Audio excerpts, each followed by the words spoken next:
الحمد لله رب العالمين والصلاة والسلام على سيد الأنبياء والمرسلين وعلى آله وصحبه أجمعين ومن تبعهم بإحسان إلى يوم الدين أما بعد فأعوذ بالله من الشيطان الرجيم بسم الله الرحمن الرحيم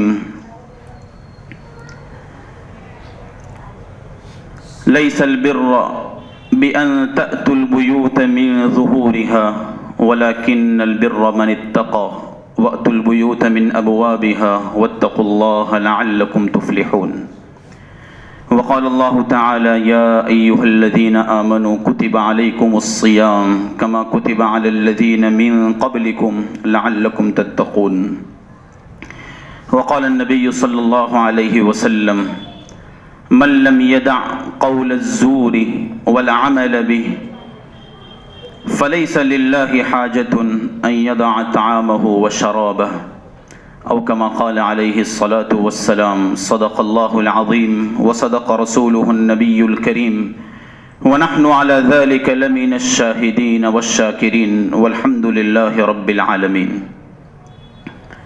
برادران محترم، عزیزان گرامی قدر، میرے نہایت معزز و مکرم دینی اسلامی بھائیوں،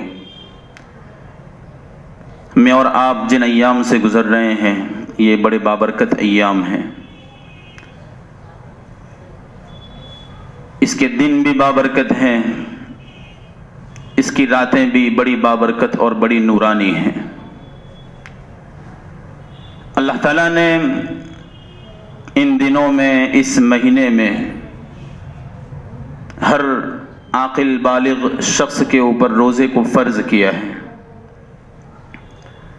روزے کو عربی زبان میں صوم کہتے ہیں، الصوم یا الصیام. اس کے معنی ہوتے ہیں الامساک، رک جانا. اور شریعت کی اصطلاح میں الامساک عن المفطرات الثلاث، تین روزے کو توڑنے والی چیزوں سے بچ جانا: کھانا پینا اور بیوی سے صحبت کرنا. اس کو کہتے ہیں روزہ. کسی آدمی کے اندر یہ تین چیزیں پائی جاتی ہیں، کھا نہیں رہا ہے، پی نہیں رہا ہے، اور جو بیوی اس کے لیے ہمیشہ حلال تھی، صبح صادق سے لے کر غروب آفتاب تک اس سے قریب نہیں ہوتا ہے، تو شریعت کی نگاہ میں یہ آدمی روزے دار ہے. لیکن آپ کو یہ بات معلوم ہونا چاہیے کہ جتنی بھی چیزیں اللہ تعالیٰ نے فرض کی ہیں، ہر ایک کے ساتھ کچھ نہ کچھ آداب رکھے ہیں. روزہ ہے تو اس کے ساتھ بھی آداب ہیں. جیسے آپ نماز پڑھتے ہیں، آپ نے نیت کر لی اور اس کے بعد آپ نے قیام کیا، رکوع کیا، سجدہ کیا، سلام پھیر دیا، ہو گئی نماز آپ کی. لیکن نماز کے بھی کچھ آداب ہیں. اس میں خشوع و خضوع کے ساتھ نماز پڑھنا، نماز کے اندر بہت حرکت نہ کرنا. جیسے بعض لوگوں کا جسم ایسا ہوتا ہے، وائبریشن ہوتا رہتا ہے، ہمیشہ پیر حرکت کر رہا ہے، کبھی ہاتھ حرکت کر رہا ہے، یعنی پکڑے نہیں پکڑے جاتے ہو. اور بعض لوگوں کو عادت ہوتی ہے نماز کے اندر ٹوپی سیدھی کرنے کی. بعض لوگ کپڑے سیدھے کرتے رہتے ہیں. حرم شریف میں ہم نے دیکھا الگ الگ مسلک کے لوگ آتے ہیں، چالو نماز میں بات کرتے ہوئے فون آیا تو جیب میں سے فون نکال کے فون دیکھ رہے ہیں، پھر اس کو کٹ کر رہے ہیں، پھر آرام سے رکھ رہے ہیں. یعنی اس طرح کی بھی نمازیں ہوتی ہیں. تو نماز تو آپ کی کسی طرح مکمل ہو جائے گی. ویسے ہمارے یہاں تو کوئی آدمی 3 مرتبہ سے زیادہ کھجلا ہے تو اس کی نماز ٹوٹ جاتی ہے. اس کو عمل کثیر کہتے ہیں. اب ہمارے یہاں فجر کی نماز میں بعض لوگ نماز کے لیے کھڑے ہوتے ہیں تو ان کی فجر کی نماز کب مکمل ہوتی ہے وہ پتہ ہی نہیں چلتا ان کو. امام نے کیا پڑھا، کب رکوع میں گیا، کب سجدے میں گیا. جس طرح سب اٹھک بیٹھک کرتے ہیں انہوں نے بھی ساتھ میں کر لیا اور سلام پھیر کے گھر چلے گئے. اس طرح کی نمازوں سے کچھ نہیں ہوتا. کل قیامت کے دن اس طرح کی نمازیں منہ پر مار دی جائیں گی. یہ جو روزہ ہے یہ روز جیسا نہیں ہونا چاہیے, اس کی خاص خصوصیت ہونی چاہیے. ہمارا روزہ روز جیسا ہوتا ہے, روزانہ جیسا روزہ, کھانا پینا اور بیوی سے دور رہنا, یہ ہمارا روزہ ہے. ورنہ سارے معمولات روز جیسے ہوتے ہیں. جھوٹ نہیں چھوٹ رہا ہے, چغلی نہیں چھوٹ رہی ہے, کینہ دل سے نہیں نکل رہا ہے, تقوی کا دامن نہیں تھاما جا رہا ہے, لوگوں کو تکلیف پہنچانا نہیں چھوٹ رہا ہے, کسی کی ٹانگ کھینچنا نہیں چھوٹ رہا ہے. سب چیزیں روزانہ کی طرح روزے میں بھی ہو رہی ہیں.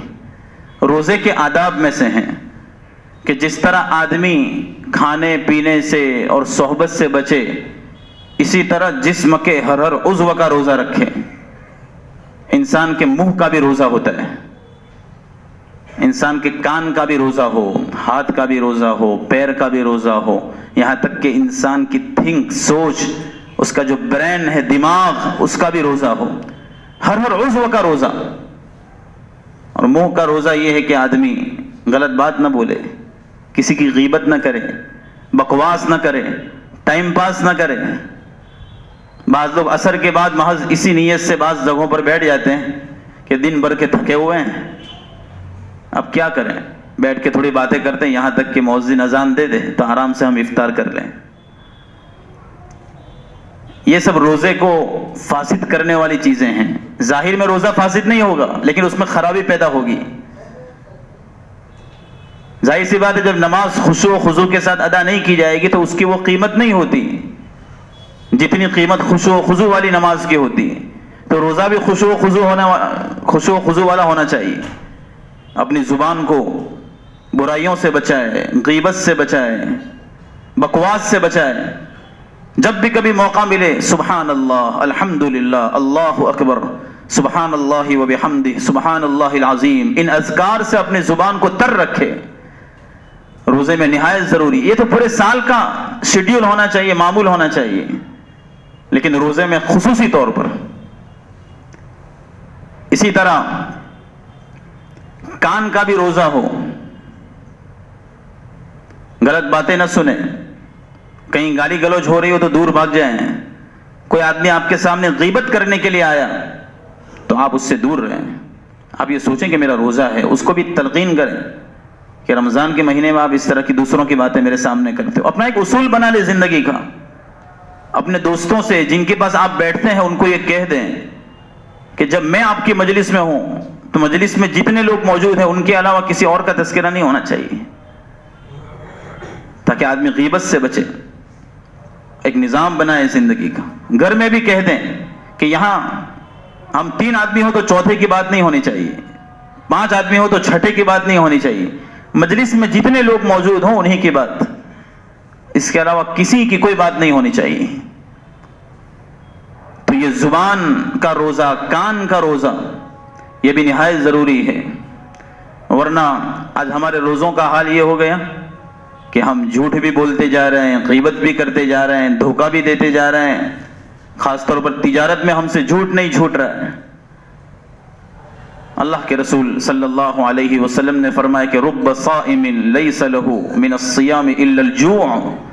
بہت سارے روزے دار ایسے ہیں کہ ان کو بھوک کے علاوہ کچھ ملتا ہی نہیں. ان اللہ کے یہاں جب وہ پیشی ہوگی, روزہ رکھا کہ ہاں رکھا, تو کیا کیا, کہا کہ بھوکے رہے. اس کے علاوہ جب رجسٹر کھولا جائے گا تو اس میں ایسے ایسے گناہ نکلیں گے, ہو سکتا ہے وہ روزے کے ثواب کو بھی ضائع کر دے. ایسے بڑے بڑے جرائم ہم روزے کی حالت میں کرتے ہیں. اسی طرح آنکھ کا بھی روزہ ہو, بد نگاہی سے اپنے آنکھ کو بچائیں, غلط جگہ پر اپنی نگاہ نہ ڈالیں. واٹس ایپ کے اوپر, فیس بک کے اوپر, انسٹاگرام کے اوپر, ان سب چیزوں کو بلاک کر دیں, اڑا دیں, انسٹال کر دیں. ایسے جتنے بھی ایپس ہیں آپ کے پاس جن سے آپ کو یہ خطرہ ہو رہا ہے کہ میں برائی میں مبتلا ہو جاؤں گا, تو رمضان کے مہینے کے لیے ایسے سارے ایپس کو انسٹال کر دیں, تاکہ نہ رہے بانس نہ بجے بانسری, وہ شاخ ہی کیوں رہے جس پر الو بیٹھے. آپ کے پاس وہ ایپ ہونا ہی نہیں چاہیے تاکہ آپ گناہ سے بچ جائیں. اسی طرح آنکھ کا بھی روزہ ہوتا ہے. اللہ کے رسول بلکہ اللہ رب العزت نے قرآن کریم میں آنکھوں کو جھکانے کا حکم دیا ہے. قرآن کریم میں جب کبھی عورتوں کو کوئی حکم دینا ہوتا ہے تو مردوں کے ضمن میں حکم دے دیتے ہیں. یا ایھا الذین آمنو، اے ایمان والے مردو. اس میں عورتیں بھی داخل ہیں، عورتیں الگ نہیں ہیں ہم سے، لیکن اختصار کے طور پر عورتوں کو الگ سے ذکر نہیں کیا جاتا. مرد کو چونکہ قوت حاصل ہے اور عورت کے اوپر دسترس حاصل ہے، الرجال قوامون علی النساء، اس لیے مردوں کے ضمن میں عورتوں کو ذکر کر دیا جاتا ہے. لیکن بعض چیزیں اتنی اہم ہیں کہ اللہ رب العزت مردوں کو الگ سے کہتے ہیں، عورتوں کو الگ سے کہتے ہیں. اسی میں سے یہ آنکھوں کو جھکانا ہے، اس لیے کہ یہ آنکھ بڑی خطرناک چیز ہے. بری نگاہ سہم مسموم من سہام ابلیس، کہ یہ جو آنکھ ہے یہ شیطان کے زہریلے تیروں میں سے ایک تیر ہے. شیطان کے پاس جتنے تیر ہے اس میں سب سے زہریلا تیر آنکھ ہے. اسی سے برائی کی ابتدا ہوتی ہے، یہیں سے پھر ذہن میں جاتا ہے، پھر یہ دل میں اترتا ہے، پھر یہ دل ہاتھ کو حکم دیتا ہے، پیروں کو حکم دیتا ہے، پھر یہ پیر چلتے ہیں اور پھر آدمی بدکاری میں مبتلا ہوتا ہے. ساری ابتدا آنکھ سے ہوتی ہے، اس لیے اس کو بہت زیادہ بچانے کی ضرورت ہے. قرآن کریم میں اللہ رب العزت مردوں کو الگ حکم دے رہے ہیں، عورتوں کو الگ حکم دے رہے ہیں. قل للمؤمنین یغضوا من ابصارہم ویحفظوا فروجہم. اے محمد آپ مومن مردوں سے کہہ دیجئے کہ وہ اپنی نگاہوں کو جھکائیں، اپنی شرمگاہوں کی حفاظت کریں. اس لیے کہ جب نگاہ محفوظ نہیں رہے گی تو شرمگاہ بھی محفوظ نہیں رہے گی. اس لیے اللہ کے رسول صلی اللہ علیہ وسلم نے فرمایا کہ جس نے اپنی دو چیزوں کی حفاظت کر لی میں اس کو جنت کی گارنٹی دیتا ہوں. ایک تو دو جبڑے کے بیچ کی چیز زبان، اور ایک دو رانوں کے بیچ کی چیز شرمگاہ. ان دونوں کی کوئی حفاظت کر لے میں اس کو جنت کی گارنٹی دیتا ہوں. میں ذمہ دار ہوں کل قیامت کے دن جنت دلانے کا. تو مردوں کو الگ حکم دیا جا رہا ہے کہ اپنے نگاہیں جھکائیں. اس میں عورتیں بھی داخل ہو جاتی، لیکن اس پر بس نہیں کیا. پھر آگے ایک آیت اور آئی، وَقُلْ لِلْمُؤْمِنَاتِ يَغْضُضْنَ مِنْ أَبْصَارِهِنَّ وَيَحْفَظْنَ فُرُوجَهُنَّ ذَلِكَ أَزْكَىٰ لَهُمْ. یہ اس سے اوپر والی آیت میں ہے. مومن عورتوں سے کہہ دیجئے کہ وہ اپنی نگاہوں کو جھکائیں، اپنی شرمگاہوں کی حفاظت کریں. اور کہا گیا کہ یہ ان کے لیے زیادہ پاکی کا سبب ہے. اس سے وہ پاک و صاف رہیں گے، ان کا دل پاک و صاف رہے گا، ان کا جسم پاک و صاف رہے گا. بہرحال تو آنکھوں کا بھی روزہ ہوتا ہے. اسی طرح اپنی سوچ کو بھی صاف رکھیں، اس کا بھی روزہ رکھیں. غلط سوچتے نہ رہیں. بعض لوگوں کو بدگمانیوں کا ایک مرض اور بیماری ہوتی، تھوڑا بھی کچھ ہوتا ہے تو ذہن بالکل نیگیٹو سوچتا ہے. رمضان کے مہینے میں کم از کم اپنے ذہن کو مثبت بنا لیں، پازیٹیو ذہن بنا لیں، اپنی تھنک پازیٹیو بنا لیں، اچھا سوچنے والے بن جائیں اور غلط خیالات ذہن و دماغ میں نہ لائیں. کہیں بازاروں میں گھومنا ہو، دکانوں میں جانا ہو، چونکہ تجارت والے لوگ ہوتے ہیں، پیشے والے لوگ ہوتے ہیں، تو ان کو مختلف جگہوں پر جانا ہوتا ہے. تو ایسے موقع کے اوپر بھی اپنی نگاہوں کو نیچے رکھے تاکہ ذہن کچھ غلط سوچے ہی نہ. نگاہیں جب جھکی رہیں گی تو ہر بیماری سے اور ہر قسم کے گناہ سے آدمی محفوظ رہے گا، ورنہ ہر جگہ فتنے ہی فتنے ہیں، ایمان کے اچک کے کھڑے ہوئے ہیں. اس لیے اپنی نگاہوں کو نیچے رکھیں اور اپنے ذہن کو، اپنی سوچ کو بھی پاک و صاف رکھیں. اس کا بھی روزہ ہوتا ہے. اللہ کے رسول نے فرمایا کہ بہت سارے روزے دار ایسے ہوتے ہیں کہ ان کو بھوکا رہنے کے علاوہ کچھ نہیں ملتا. اور یہ بھی فرمایا کہ بہت سارے رات کو جاگنے والے ایسے ہوتے ہیں کہ ان کو رات کی بیداری کے علاوہ کچھ نہیں ملتا. اس لیے یہ بھی خیال رکھیں کہ دن بھر روزہ رکھنے کے بعد اور جو آداب آپ کے سامنے بیان کیے گئے ہیں ان کو اختیار کرنے کے بعد اپنی راتوں کو بھی پاکیزہ بنائیں. یہ نہیں کہ آپ نے روزہ رکھ لیا تو بعض لوگ تو افطار میں ایسے مشغول ہوتے ہیں کہ مغرب بھی چلی جاتی ہے، کھاتے ہی رہتے ہیں بیٹھے بیٹھے. ارے سب سے پہلے اللہ کا حکم آپ کی جانب متوجہ ہو رہا ہے. ہونا تو یہ چاہیے تھا کہ آپ کھجور کا ایک ٹکڑا لے کر گھر سے نکلتے اور مسجد میں بیٹھ کے افطار کر لیتے اور نماز پڑھنے کے بعد گھر جا کر افطار کرتے، آرام سے کھاتے رہتے، اس لیے کہ یہ اللہ کا فریضہ ہے۔ جس طرح روزہ ایک فرض ہے تو اسی طرح یہ نماز بھی فرض ہے، دو فریضے ساتھ میں ہیں۔ اور پھر افطار کرنا یہ بھی ضروری ہے ہر انسان کے لیے، اور اس کے بڑے فضائل ہیں، لیکن اس کے باوجود مسجد والے آپ کو سہولت دیتے ہیں، اذان کے بعد بھی 5-7 منٹ تک انتظار کرتے ہیں کہ حضرات کھا کر آئیں گے آرام سے، لیکن بہت سارے حضرات 7 کی جگہ 14 منٹ تک کھاتے رہتے ہیں، لانگ ٹائم۔ اس لیے اگر ایسا کوئی معمول ہو آپ کا تو اس معمول کو چینج کر دیں، اپنی شیڈیول کو آدمی چینج کر دیتا ہے تو تھوڑا چینج کر دیں، نماز کے لیے پہلے مسجد میں آ جائیں، انشاءاللہ آپ کی چیزوں کو کوئی نہیں کھائے گا، سب محفوظ رہے گی انشاءاللہ تعالی۔ اسی طرح مغرب کی نماز کے بعد بہت سارے حضرات اتنے تھک جاتے ہیں کہ پھر ان کو تراویح کی توفیق نہیں ہوتی، عشاء کی نماز کی توفیق نہیں ہوتی۔ رمضان کے مہینے میں خاص اس کا اہتمام کریں کہ اپنے جسم کو تھوڑا مجاہدے کا عادی بنائیں، مشقت میں ڈالیں تھوڑا، جتنا آدمی مشقت برداشت کرے گا اللہ کے یہاں اتنا ہی ثواب لکھا جائے گا۔ ظاہر سی بات ہے آپ نے دن بھر کام کیا ہے، آپ جاب پر گئے ہوئے تھے، پھر آپ نے روزہ رکھا اسی حالت میں، پھر افطار کیا، پھر ظاہر سی بات ہے بدن سست ہو جاتا ہے، لیکن اس کے باوجود آپ قرآن سننے کے لیے اور ایک اللہ کے فریضے کو ادا کرنے کے لیے، تراویح جیسی سنت مؤکدہ کو ادا کرنے کے لیے جب مسجد میں آئیں گے تو اللہ کو بھی آپ پر رحم آئے گا۔ تو قرآن سننے کے لیے قرآن کی محبت میں آ جائیں۔ کئی دن رمضان کے گزر چکے، یہ رمضان کا پہلا جمعہ ہے اور اس کے بعد ابھی 3 جمعہ باقی رہ گئے رمضان کے، 3 جمعہ، زیادہ نہیں ہیں، یہ بھی آن کی آن میں گزر جائیں گے۔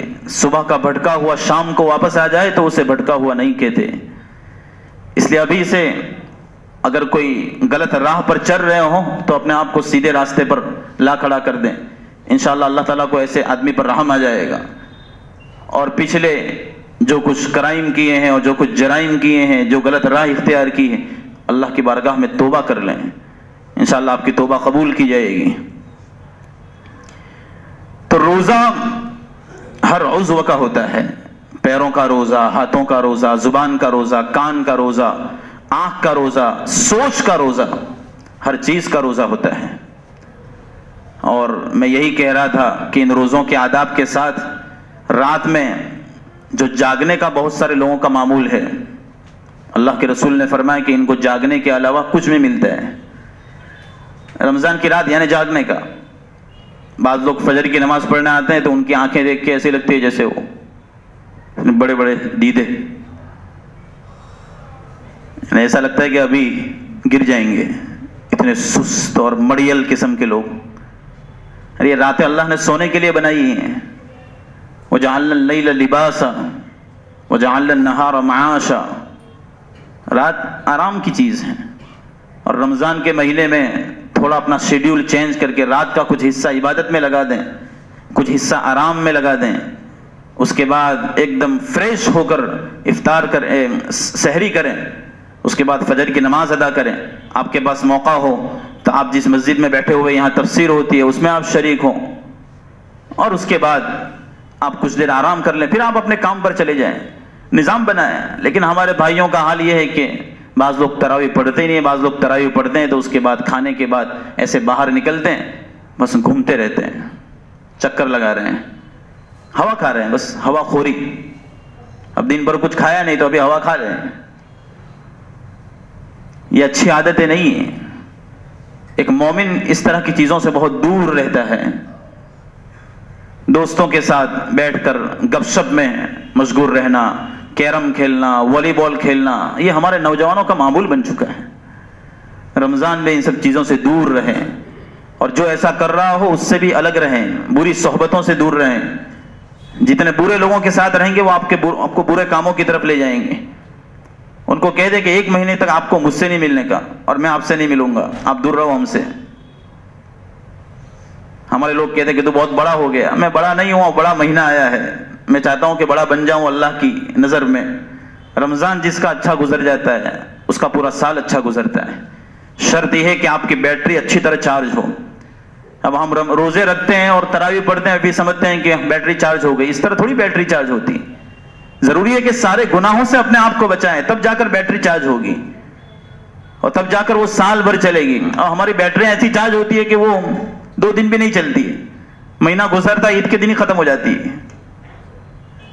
اس لیے اپنے آپ کو تیار کر لیں. رمضان کے جو ایام گزرے ہیں ان کے مقابلے میں آنے والے ایام آپ کے بہتر ہونے چاہیے، تلاوت کے اعتبار سے، عبادت کے اعتبار سے، گناہوں سے بچنے کے اعتبار سے.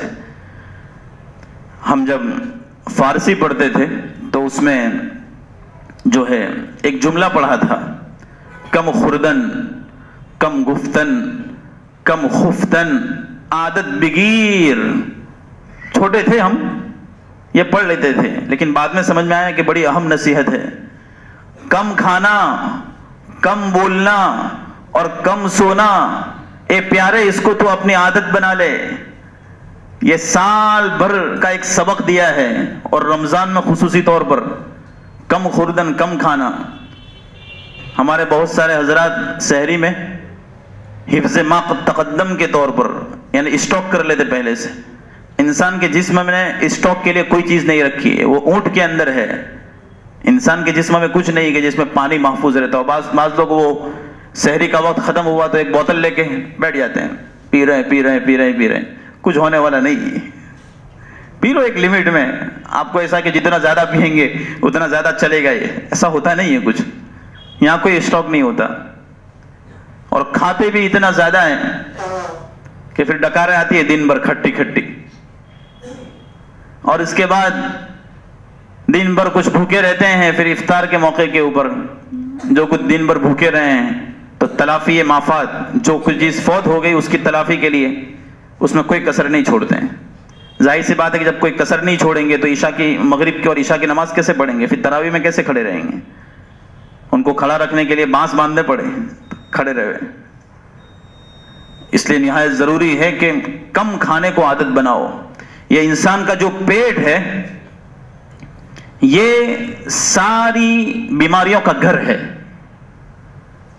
اور اس کو بہت زیادہ کھانے سے بچانا یہ ساری بیماریوں کا علاج ہے. یہ اطباء نے لکھا ہے کم از کم 1 مہینہ اپنے پیٹ کو کم کھانے کا عادی بنائیں.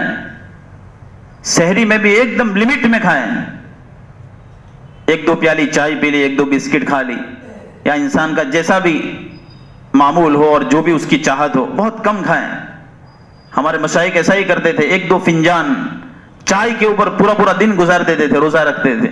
اور افطار کے موقع پر بھی ایک کھجور کھا لی اور کچھ کھا لیا اور افطار کر لیتے تھے. ہماری غذا دوسرے دنوں کے مقابلے میں رمضان میں زیادہ ہو جاتی ہے. کہ یہ رمضان تقوی پیدا کرنے کے لیے آیا، اور تقوی کم کھائے بغیر نہیں آ سکتا. کھانا کم ہوگا تو جسمانی خواہشات یہ کنٹرول میں رہے گی،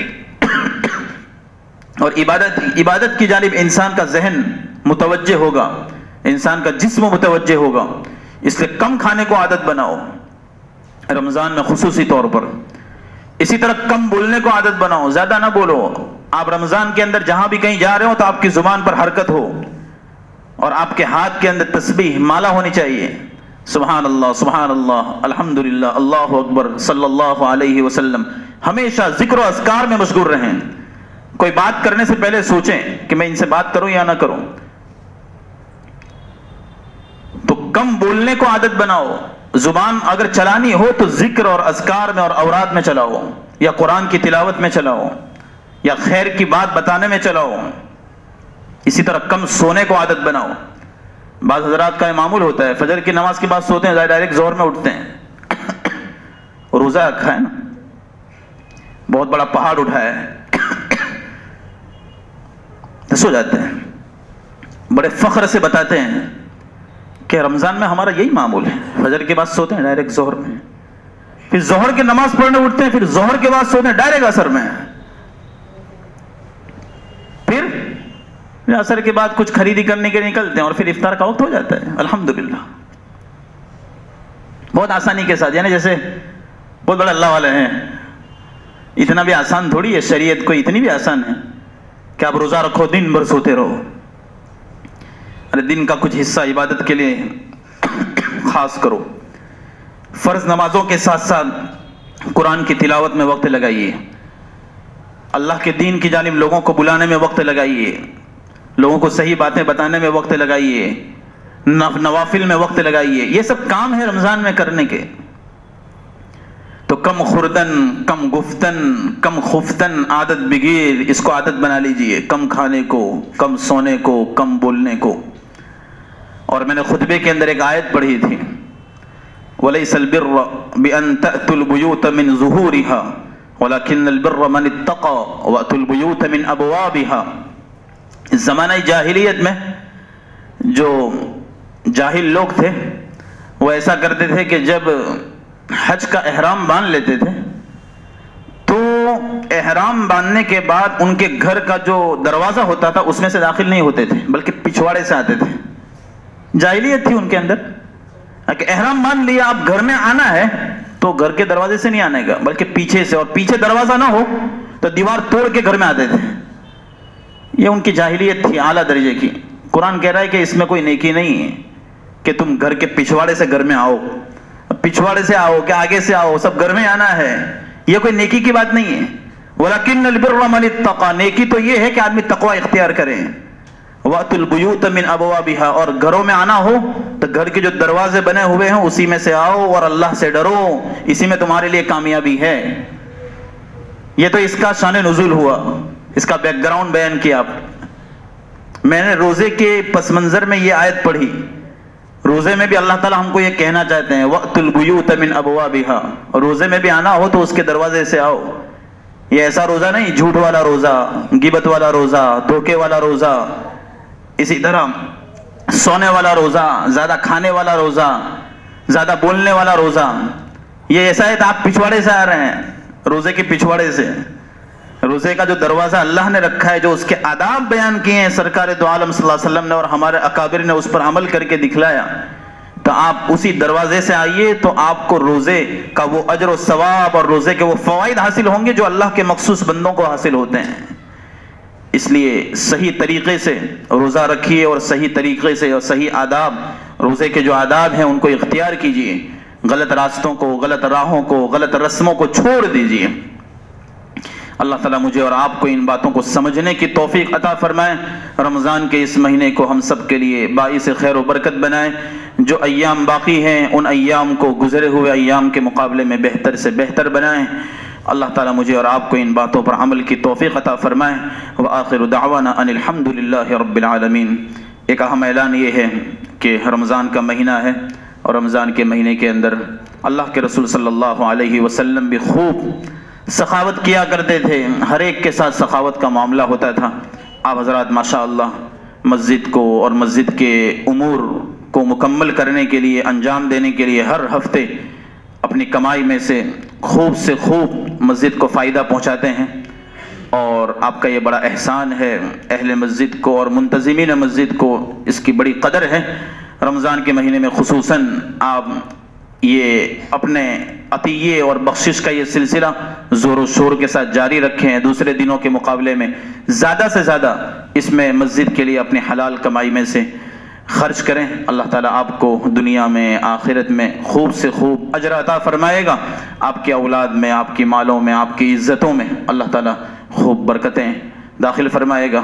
اللہ تعالیٰ ہم سب کو اس پر عمل کی توفیق عطا فرمائے. وآخر دعوانا ان الحمد للہ رب العالمین.